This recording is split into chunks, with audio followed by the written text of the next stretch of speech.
Romanos capítulo 4.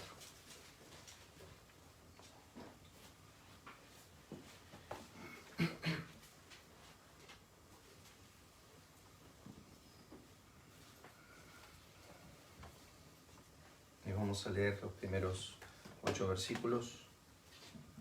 ¿Qué pues diremos que halló Abraham nuestro padre según la carne? Porque si Abraham fue justificado por las obras, tiene de qué gloriarse, pero no para con Dios. Porque, ¿qué dice la Escritura? Creyó Abraham a Dios y le fue contado por justicia.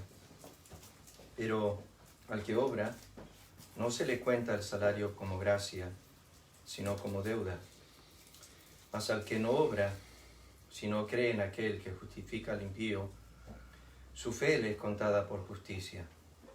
Como también David habla de la bienaventuranza del hombre a quien Dios atribuye justicia sin obras, diciendo: bienaventurados aquellos cuyas iniquidades son perdonadas y cuyos pecados son cubiertos.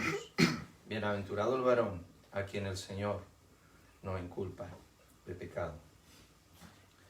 Desarrollamos la semana pasada el versículo 2. Déjenme leerlo de nuevo, porque si Abraham fue justificado por las obras, veníamos hablando de la posibilidad que Pablo dice de un hombre que sea justificado por las obras.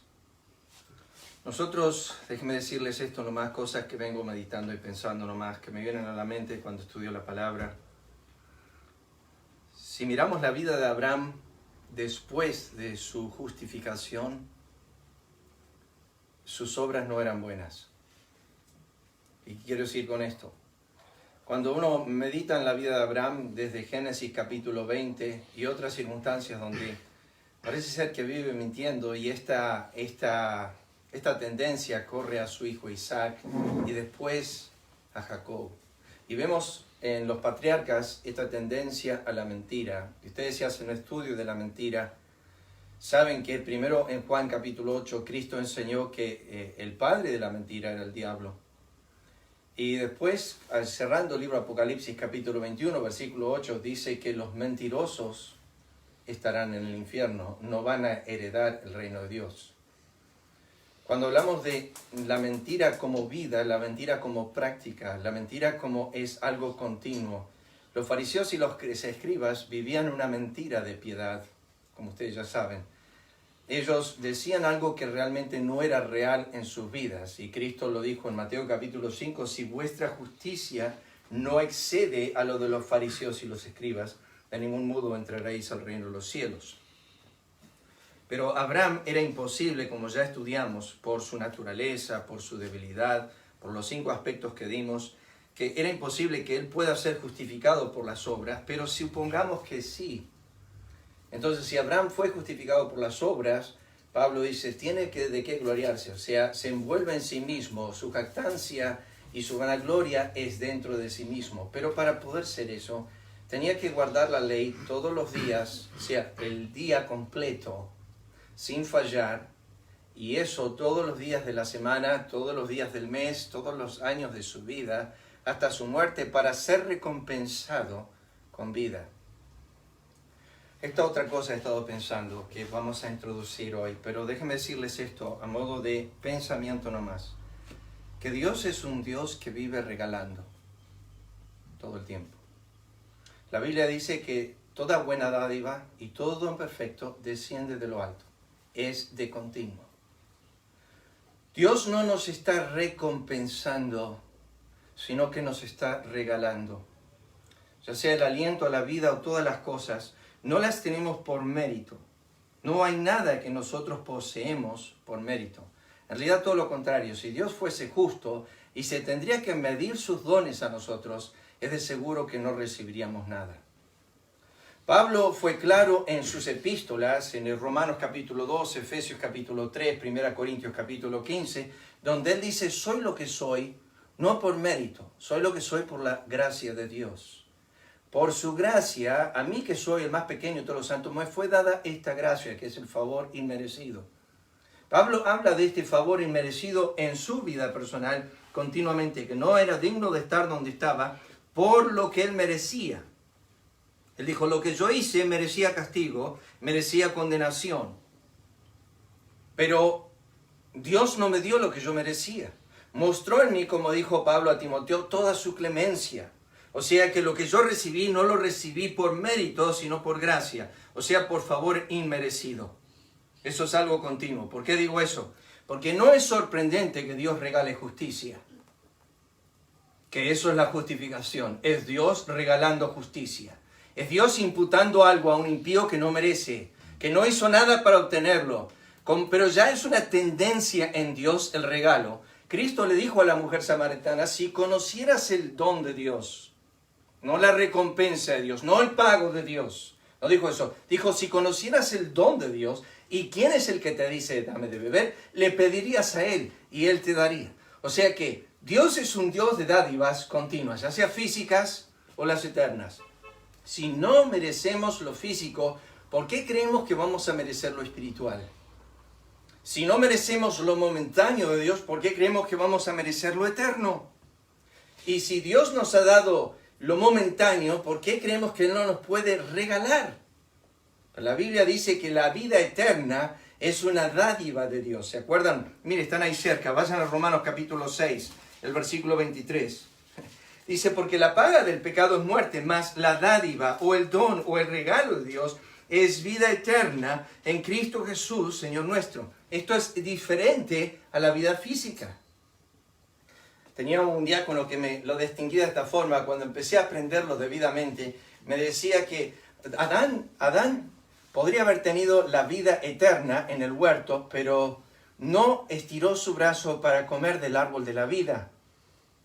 Y lo distinguía de esta forma. Adán tenía vida de parte de Dios, pero no la vida de Dios.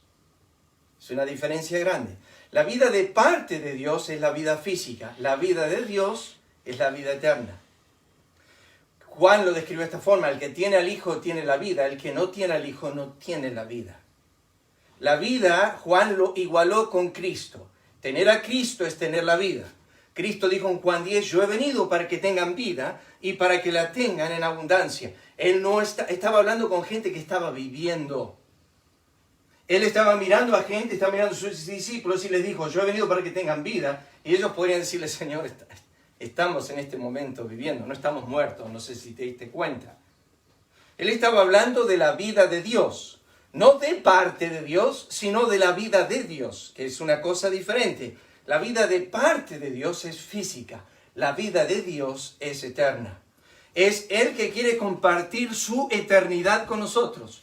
Nosotros introducimos a la vida eterna de Dios en el tiempo. Él esa vida la ha vivido desde la eternidad pasada. Y nosotros somos introducidos a compartir esa vida de Dios con Él, participando de su naturaleza divina en el tiempo, para vivir eternamente y disfrutar de esa vida, que no es otra cosa que la comunión de Dios, el conocimiento de Dios a pleno. Cristo lo definió en Juan 17:3. Esta es la vida eterna. Dijo que te conozcan a ti, el único Dios verdadero, y a Jesucristo, a quien es enviado. O sea que vida eterna es el conocimiento pleno de Dios y Cristo. Y es un conocimiento que va en aumento. Por cuanto más participamos de su vida, más llegamos a ese conocimiento a pleno de Dios. O sea, lo que quiero enfatizar simplemente es esto, que a través de todo el Nuevo Testamento y el Antiguo Testamento, lo que tenemos es el Dios impartiendo vida. ¿A quién Dios le dio vida como paga? ¿A qué hombre? Busquen en todo el Antiguo Testamento, el Nuevo Testamento. Dios jamás pagó a nadie vida, porque no lo merecen. Es una dádiva de Dios. Ahora, Dios le puso esta ley a Israel, diciendo, ¿ustedes quieren ganársela? El joven rico le dijo al Señor, ¿qué debo hacer yo para heredar la vida eterna? Cristo responde a su pregunta. Él dijo, ¿qué debo hacer yo? Cristo le dijo, guarda la ley. Él no dijo, ¿cómo se obtiene la vida eterna? Él fue directo al grano, dijo, ¿qué debo hacer yo para obtener esto? Entonces Cristo dijo, bueno, si vos querés obtenerlo por tus medios, entonces guarda la ley. ¿Y qué estableció Cristo? La ley no se puede guardar, ni ningún ser humano se le paga la vida eterna. La obtiene por gracia. Es un favor. Fíjense este texto, y vamos a introducirnos al tema, pero miren Mateo capítulo 10, un momento. Mateo el capítulo 10. Y saben que estas cosas, cuando uno estudia la palabra de Dios, parece que se impregnan más fuerte en el corazón al estudiarlas, al meditarlas. Para mí fue grato esta semana el estudio en la palabra. El jueves, con los hermanos Chivilcoy, el Señor me iba enseñando, eso me pasa muy rara vez, pero el Señor me iba enseñando cosas a decir en el púlpito. Y tengo cuidado con esto, hermanos. Pues yo soy bautista fundamentalista cerrado. No creo en visiones y todas esas cosas. Creo que existen, creo que existieron. O sea, que existieron, no creo que existen hoy. Creo que Dios se limita a hablarnos a través de su palabra. Pero mientras yo estaba enseñando esta semana desde el púlpito, repetidas veces en el sermón, sentí el Señor hablando a mi corazón un texto más que tenía que decir sobre el tema. Y lo sentí muy fuerte esta semana en mi corazón. No siempre me pasa. Muchas veces no me pasa eso. Pero esta semana, ahí el jueves, el Señor fue como guiándome a un pasaje más o a algo más y me fue abriendo. A veces, muchas veces años atrás me pasaba. Ahora no me pasa tanto y lamento que no me pase tanto. Pero a veces eso me pasaba bastante a menudo. Ahora pasó este jueves y ¿saben lo que es eso para mí? Es Romanos 8, 16. El Espíritu da testimonio a nuestro espíritu. Y ¿saben qué? Eso es una de las cosas que afirma mi corazón en mi Dios. Es que se complació en ese momento en darme más luz de lo que yo había estudiado en ese momento. Me abrió la mente y el corazón a algo. Yo había preparado mi corazón, pero no tenía todo armado y no tenía todo lo que iba a decir, porque el Señor, hasta ahora, no podéis soportar todo lo que tengo que decir, y hay un momento en el cual Dios comienza a revelar. Mateo capítulo 10, fíjense, versículo 8. Sanad enfermos. Esto es algo que, hermanos, cuando uno estudia las escrituras, lo desarrollamos creo que en una clase de Zoom con los muchachos. No me acuerdo si estaban todos, pero el tema que tratamos fue don de lenguas, creo que fue, si ustedes se acuerdan. Participamos en una clase de eso y hablamos acerca de estos dones de señal que enseña la Escritura. Y este es uno de los pasajes que tocamos. Noten el mandato de Cristo, capítulo 10, versículo 8. Sanad enfermos. Es un imperativo. Ahora, cuando ustedes se toman estos pasajes y van a Lucas capítulo 9, dice, les dio poder y autoridad para. Ellos no podían hacer esto. Ellos eran hombres igual que nosotros.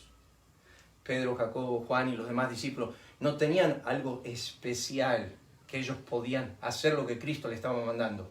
La Biblia dice en Lucas 9 y 10, dice, les dio poder y autoridad para hacer. Entonces, lo que ellos iban a hacer, mandado por Cristo, era dado por Cristo. O sea, el imperativo de Cristo era cumplido por Cristo. O sea, lo que yo voy a hacer ahora, lo hago por su poder. O sea, Él me da el poder para hacer lo que me pide hacer. Ese es el tema. O sea, Él me manda a hacer algo, pero me da el poder para hacerlo. Todo lo puedo, dijo Pablo, en Cristo que me fortalece. Lo que yo puedo hacer, lo hago por su poder. Y aunque a Mateo no nos dice exactamente esa frase, el otro evangelio que es Lucas nos da el ejemplo ese. Pero fíjense lo que dice, versículo 8. Sanad enfermos, limpiad leprosos. Y este es fuerte, resucitad muertos. ¡Wow! Ellos tenían el poder para hacer lo que Cristo hizo con Lázaro, decirle a Lázaro, sal fuera. Y Lázaro es resucitado. Y el milagro de resucitar muertos lo iban a hacer los discípulos. Y es impactante eso. Hoy día quizás sea uno de los milagros más codiciables poder resucitar a un muerto. Me mandó Ricardo el otro día un artículo, creo que salió en Infobae, de un pastor que se enterró vivo para comprobar que él iba a resucitar el tercer día. Lamentablemente no resucitó. No, en serio, no es broma. Se enterró vivo, no sé, fue en un país de África. ¿Sí? Él quería comprobar que él era a la similitud de Cristo, cuando dice que somos como Cristo. Tenemos que tener tanto cuidado con la interpretación bíblica. Tanto cuidado porque nos metemos en un lío bárbaro. Bueno, no sé cómo hicieron, no sé por qué no se llama eso homicidio, No sé por qué ni aún por qué lo permitieron, pero hicieron una tumba y lo enterraron al pastor vivo. Capaz que algunos que no lo querían estaban recontentos. La cosa es que no resucitó. Quedó ahí. Al tercer día fueron a buscarlo y desenterrarlo. ¿Y qué descubrieron? Estaba muerto. Echad fuera demonios, dice Cristo en versículo 8. De gracia, esta es la frase que quiero que noten.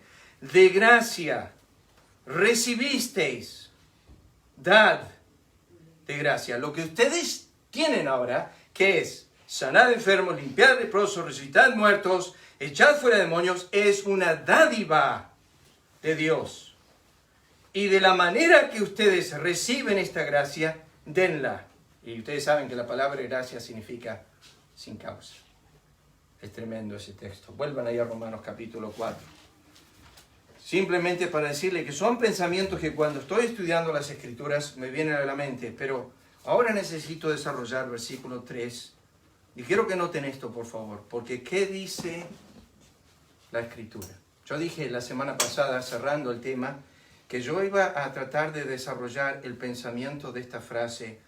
¿Qué dice la Escritura? Primero que nada, quiero decirles que este es el fundamento que recurre una y otra vez el apóstol Pablo. Escuchen esto. Esto ha sido un tema, no sé, lo he hablado muchas veces en casa, este tema. Pero quiero siempre remarcar que lo que dicen los hombres tiene vital importancia muchas veces.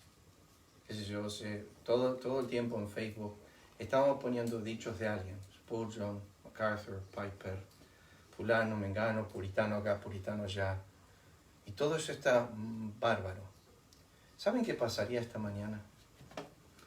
Si yo me pararía acá y daría un sermón que empezaría algo así. 3 cosas que quiero que sepan acerca de Ronaldo Olmes. Su vida de oración, su vida de evangelismo y su vida de enseñanza. Si mi padre pudiese estar sentado acá esta mañana, que hace 20 años está en la presencia de Cristo, se rasgaría sus vestidos y diría: no hables de mí. No hables de mí. ¿Qué diferencia hay entre él, Moisés, él y Samuel, él y Daniel? Supongamos que en vez de papá estaría Daniel acá esta mañana, o Job, o Moisés. Y exaltaríamos al hombre. Hablaríamos de ese hombre. Hablaríamos de Abraham. Hablaríamos de esos hombres. Me acuerdo años atrás, mi diácono me decía siempre: Colby, no estoy diciendo que no hables acerca de Abraham, pero habla del Dios de Abraham, habla del Dios de Moisés, habla del Dios de Isaac, habla del Dios de Jacob. Exalta al Dios de esos hombres. Magnifica lo que Dios hizo a través de sus vidas y no lo que ellos fueron, porque ellos se sienten como nosotros. Creo que fuiste vos, Augusto, el miércoles, que hablaste acerca de las pasiones de Elías. Semejantes a nosotros. Y uno se pregunta, Elías es un hombre que vivía en la presencia de Dios. En un momento se enfrentó con otros 150 profetas de Baal. Y en otro momento una mujer en el reinado, el palacio, llamada Jezabel, habló y dijo: ese hombre que hizo eso va a morir. Y Elías salió corriendo como de una mujer. Y uno dice: ¿qué le pasó a Elías? Se fue de una gloriosa victoria a aparecer una derrota y se metió debajo de un árbol y dijo: me quiero morir, quítame la vida, no valgo más que nadie. Y apareció Dios con un ángel a consolarlo un poco, le dio de comer, le dijo: levántate y come. Me acuerdo cuando mi padre sufrió esa situación difícil en su vida, ese fue uno de los versículos que Dios utilizó, pero me dijo mi papá: Dios no visitó a Elías con alguna visión extraordinaria aquella tarde o mañana que lo visitó con el ángel. Le trajo lo que necesitaba más en esa hora: comer. Y la palabra de Dios por el ángel a Elías, ese momento era: quiero que te levantas y te hagas un desayuno. O más. Y uno dice: ¿qué te dijo Dios? Contame, decime esa revelación que te trajo. ¿Qué te dijo? Que coma. No te dijo que coma, sí, me dijo que coma. ¿Cómo te va a decir que coma? Te tuvo que haber dicho algo extraordinario. El cielo vino y descendió y te habló. ¿Y qué te dijo?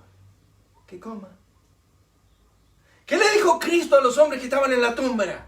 Habló antes de resucitar a Lázaro. ¿Qué le dijo a los hombres? Remuevan la piedra.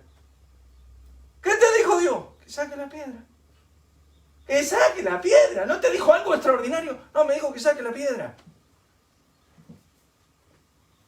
Pablo estaba en el barco y se estaba hundiendo.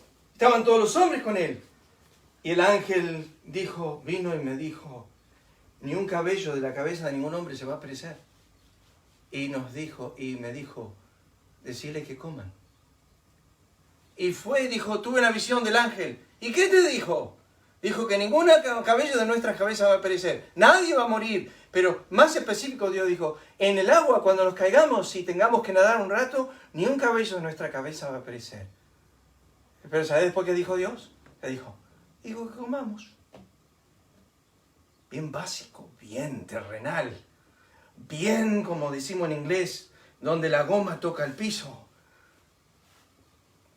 Y uno dice, ¿es así Dios? Sí, está predicando un terrible sermón y dice, mira al patio de la casa y dice, como la gallina junta sus polluelos, así quise yo juntarlos. Bien, el que hizo el universo, hablando así en el tema más sencillo y básico. ¿Por qué digo esto? Porque miren este texto. Ahí, fíjense, por favor, Romanos 4:3, primera frase. La pregunta de Pablo es, ¿qué dice la Escritura? Hemos hablado en estos tiempos, cuando nos juntamos con los hombres, acá en 9 de julio, hemos hablado muchas veces con personas que han venido con alguna doctrina que no estamos de acuerdo. Y lo que yo busco hacer es lo que dice Isaías capítulo 8. A la ley y al testimonio. Y si no hablan conforme a esto, porque no le ha amanecido. Nunca le dijo Dios a Josué, si aparte tu boca este libro de la ley, sino que en él meditarás de día y de noche. Yo les di estatutos, le dijo Dios a Moisés, que los hacen a ellos sabios, y que las naciones miran a ellos y dirán, pueblo sabio y entendido es este, porque tienen consejos y estatutos como ninguna otra nación. Miren, queridos hermanos, la Biblia es suficiente para aconsejarte en cuanto a todos los temas. No necesitas ni un psicólogo, no necesitas otros libros fuera de la Escritura. A mí me entristece que muchas veces leemos más libros, y no está mal leer libros, pero más que la Biblia. Y la Biblia es escasa en nuestra lectura diaria, no leemos de ella. Y tenemos un consejo eterno en Dios en las Escrituras. Y la pregunta que hace Pablo es, ¿qué dice la Biblia? ¿Qué dice la Escritura? ¿Qué dice la palabra de Dios? Estaba el eunuco leyendo y se acercó Felipe y le hizo una pregunta, ¿entiendes lo que lees? Y él dijo, ¿cómo podré si no hay quien me explique? Y lo que encontró el eunuco en la Biblia no lo podía encontrar en otro lado del mundo. Es lo que Pablo dijo a Timoteo, a través de las Escrituras te hicieron sabio para la salvación que es en Cristo Jesús. Tu eternidad de salvación vino a través del medio de la palabra de Dios. Estoy diciendo, vayan a Hechos capítulo 26. Hechos capítulo 26. Tengo 10 minutos, todavía no empezamos, pero si el Señor no viene, nos reunimos de nuevo el domingo que viene. No quiero apresurar el texto. Hechos 26, versículo 22. Escuchen las palabras de Pablo, por favor. Pero habiendo obtenido auxilio de Dios, persevero hasta el día de hoy, dando testimonio a pequeños y a grandes, no diciendo nada fuera de las cosas que los profetas y Moisés dijeron que habían de suceder. ¿Qué está diciendo Pablo con esto? Cuando yo hablaba con grandes y pequeños, no hablaba lo que yo pensaba, ni alguna historia linda que escuché. Eso pasó cuando le pasó al misionero Adoniram Judson, que estuvo en Birmania por, 50 más años. Cuando Adoniram fue a Birmania, tuvo los primeros 6 años atroces de su primer ministerio ahí. Tenía que aprender el idioma primero que nada. Y le costó muchísimo aprender el idioma. Pasaron circunstancias muy difíciles, adversas. Se le mueren algo de 3 o 4 hijos durante sus primeros 6 años ahí. Uno de los hijos acababa de morir, o sea, había muerto, y acababa de hacer un duelo por 6 meses, y cuando acabó de hacer el duelo, se le muere el segundo. Y uno dice, ¿qué está haciendo Dios con su siervo? ¿Cómo pretende que este hombre sirva a Dios cuando le está golpeando tan fuertemente? Adoniram perdió 1, 2 y 3 esposas. La primera, la segunda y la tercera. La tercera, interesante, la tercera esposa de Adoniram leyó la biografía de su primera esposa. No era un Matusalén, no vivió tantos años, pero sus mujeres murieron muy rápidamente. Era una situación muy deplorable la de Birmania en ese momento. Él vuelve a Estados Unidos 38 años después de haber ido a Birmania. Nunca había visitado sus iglesias, vuelve por primera vez. Estaba tan impregnado en el birmamés que se olvidó de cómo hablar en inglés, misionero norteamericano. Necesitaba un traductor. Entonces se subió al púlpito y predicó el Evangelio, primer sermón que dio después de venir. Y el pastor después del culto se lo acercó y le dijo, Adoniram, nosotros hemos escuchado el Evangelio una y otra vez. Lo que queremos que hagas es que nos cuentes historias de todo lo que te pasó allá en Birmania. Él dijo, no hay ninguna historia que pueda superar la historia de la cruz. Y yo no voy a hablar de mí cuando debo hablar de Él. Y siempre voy a magnificar a Cristo en mi vida. Porque no hay otra historia que me dé tanto gusto contar como la del Calvario.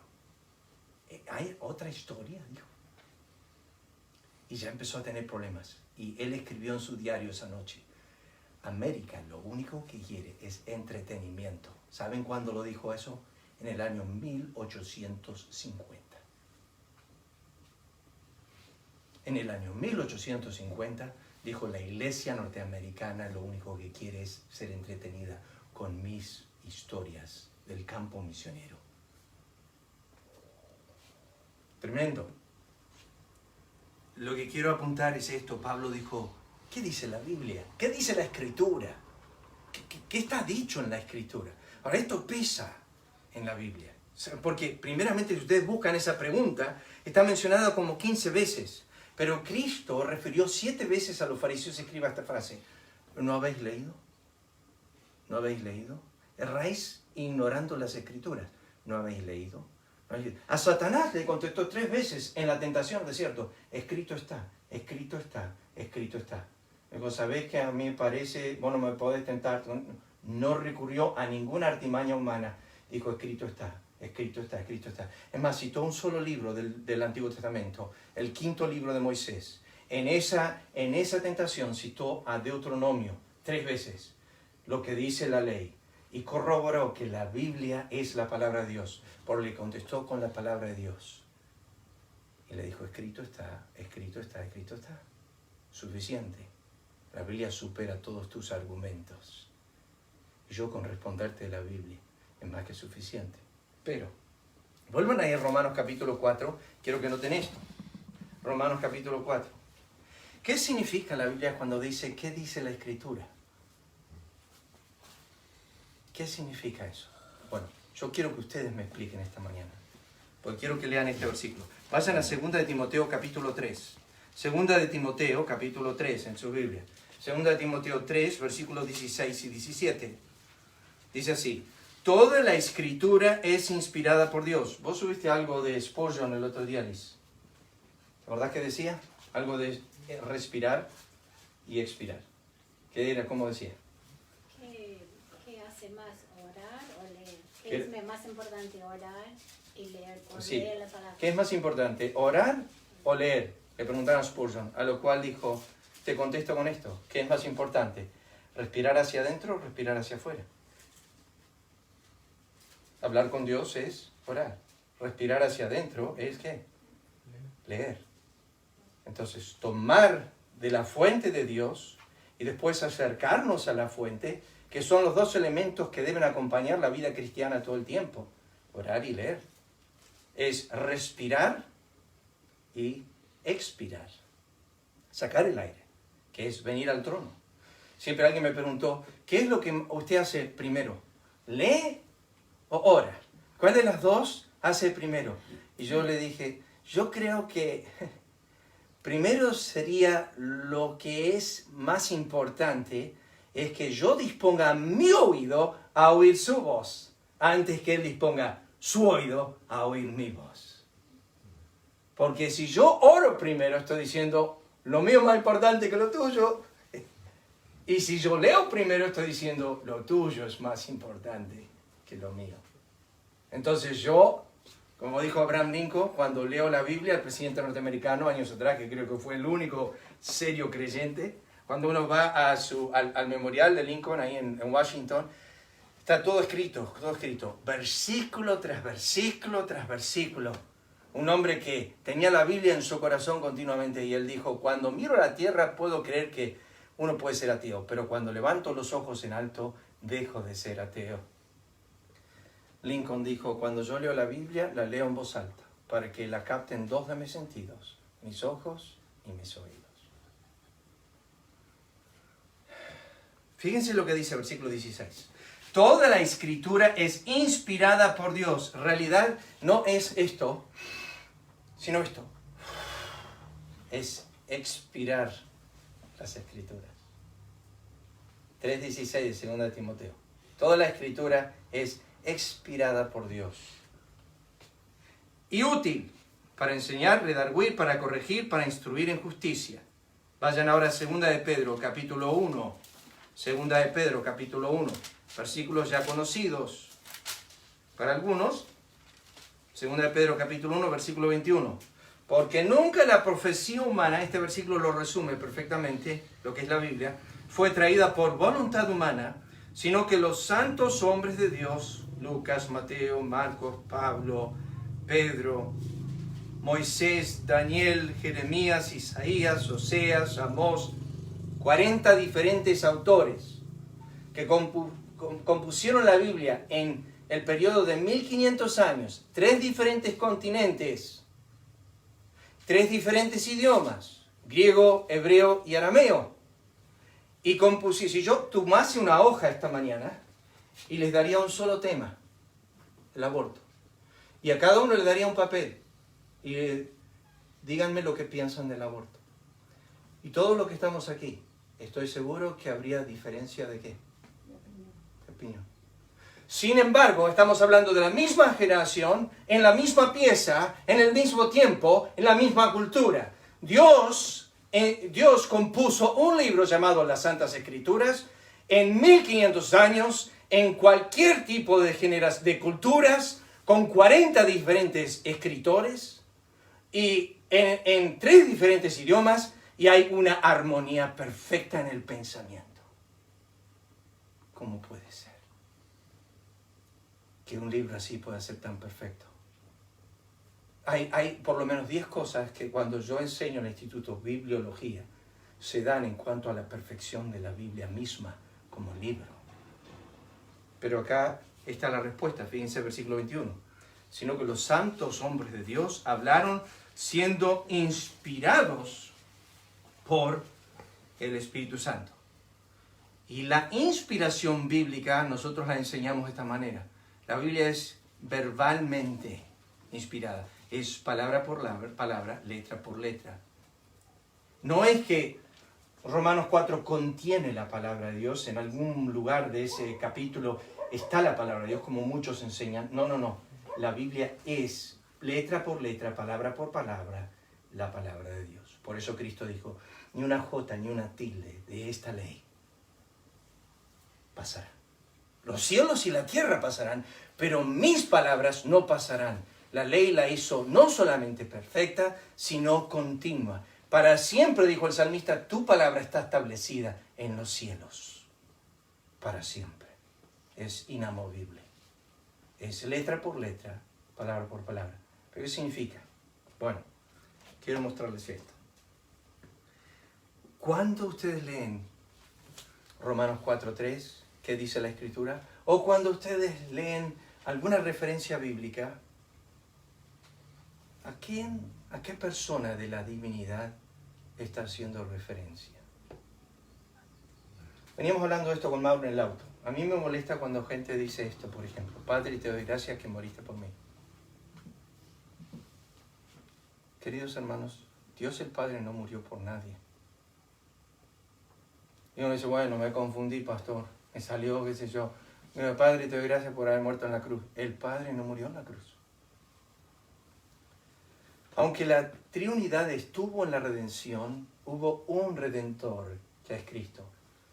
Entonces, tenemos que tener cuidado cuando mezclamos las personas de la divinidad en las funciones que tiene la divinidad. ¿Por qué quiero decir esto? Porque acá hay una función. ¿Quién escribió tu Biblia? Descartando los autores humanos. ¿Qué persona de la divinidad? Él y solo Él.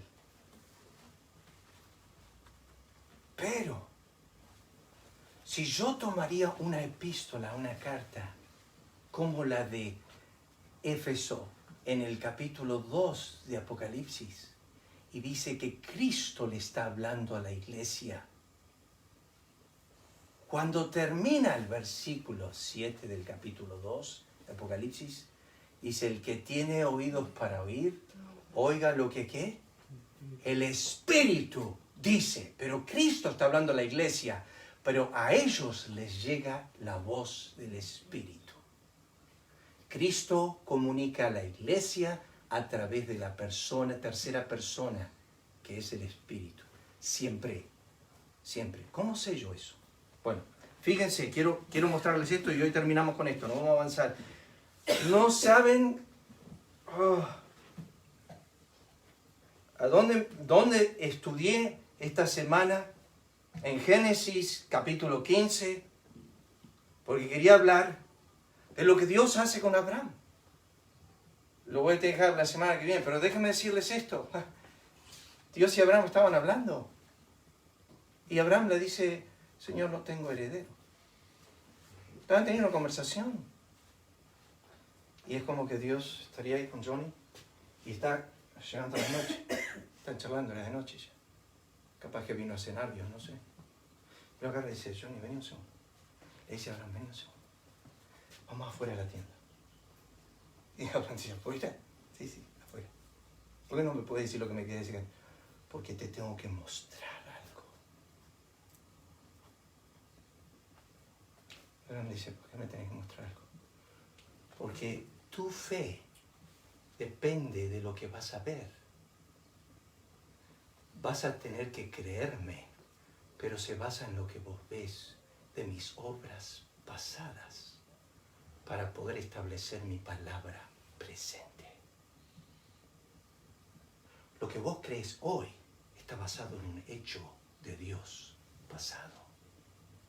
Nosotros predicamos el Evangelio, que es una obra de Cristo hecha hace 2000 años atrás. No le decimos a la gente que se lance al vacío a creer en qué. Le decimos creer en el Evangelio, que es una obra de Dios pasada. La fe se basa en una obra, no meramente en la palabra de Dios, sino acompañada de una obra de Dios. Le dice a Abraham: vení un segundo. Y lo llama fuera. Ahora levantad los ojos. ¿Qué ves? Las estrellas. Ajá. ¿Sabes quién las hizo? Yo. ¿Sabes cómo están allá arriba? Mi poder. Yo las hice, yo las sostengo. ¿Las ves ahí? ¿Sabes cuántas son? ¿Cuántas hay? Carl Sagan, famoso ateo, dijo que había más estrellas en el universo que arenas, granos de arena en todas las orillas del mar. Lo cual los científicos de Inglaterra se fueron a comprobar la mentira de Carl Sagan y descubrieron que midiendo 25 metros más o menos de playa de todos los continentes, 50 metros de profundidad que tienen las arenas, midiendo por metro cúbico y ver cuántos granos de arena entran en un metro cúbico, multiplicando todo eso por el número, lo tengo el artículo acá, después se los paso si quieren, Carl Sagan tenía razón. Hasta el momento, el conocimiento de la cantidad de galaxias que hay en el universo, con la cantidad de estrellas que hay en cada galaxia, son más en número que todos los granos de arena, que casi cuadruplica la cantidad de estrellas a los granos de arena. Con una gran diferencia, clase, que los granos de arena miden 1 milímetro. Algunos de ellos dicen el espesor de una uña. Las estrellas, tamaño Sol, entran 1 millón de tierras adentro. ¿Qué tamaño es el espacio para esparcir los cielos con estrellas y llenar el cielo de estrellas y después decir que hay más estrellas en el universo que hay granos de arena en todas las orillas del mar? Escuchen, Dios le dice a Abraham, ves el cielo, las estrellas, así será tu descendencia. Pero agrega esto, yo haré. ¿Cómo sé yo eso? Perdón, Abraham, te mostré el cielo. Yo lo hice. ¿No crees que yo puedo hacer algo más chico, que es darte una descendencia? ¿Darte hijos? ¿Multiplicar tu familia? ¿Hacerte como el número, como las estrellas del cielo? Pero no quiero entrar ahí. Pero eso es donde quiero apuntar. Pero fíjense para terminar. Vayan en sus Biblias a Hebreos capítulo 3. Hebreos capítulo 3, y con esto termino. El énfasis que dice la Escritura. Quiero que sepas que cuando tú lees este libro, debes leer esto. Fíjense, Hebreos 3, versículo 7, ¿tienen su dedo ahí? ¿Ya lo encontraron? ¿O están con el celular? Los que tienen Biblia pueden hacer lo que yo voy a hacer. El capítulo paralelo a Hebreos 3, 7 es Salmo 95. Y tienen que ir a Salmo 95. Pero comenzando con versículo 7. Salmo 95. Pero voy a leer Hebreos 3, 7. Dice, por lo cual, como dice el Espíritu Santo, si oyereis hoy su voz, no endurezcáis vuestros corazones, como la provocación en el día en la tentación del desierto, donde me tentaron vuestros padres y me probaron y vieron mis obras 40 años. Todas esas palabras que estoy leyendo, ¿quién las dijo? ¿Qué dice el versículo 7? ¿Quién las dijo? El Espíritu Santo. Pero hay un problema. Cuando ustedes van al pasaje original y leen Salmo 95, versículo 7, ¿qué dice? Porque Él es nuestro Dios, nosotros el pueblo de su prado, ovejas de su mano. Si oyeres hoy su voz, no endurezcáis vuestros corazones como en Meriba. ¿Y de quién es este salmo? No sabemos. Pero no dice como dice el Espíritu Santo. Está, ¿qué? Implícito. Pablo no tiene ningún problema, o el autor de los Hebreos, de decir, el Espíritu Santo dice esto. ¿Saben cuántas referencias anoté en la Escritura sobre esto? Que en el Antiguo Testamento no dice, pero en el Nuevo Testamento Pablo lo cita como, esta es la voz del Espíritu Santo. ¿Qué quiere decir esto? Que cuando tú lees, en el principio creó Dios los cielos y la tierra, ¿quién lo dijo? El Espíritu Santo. Y cuando la Biblia dice, padres obedeced, hijos obedeced a vuestros padres, ¿quién lo dice?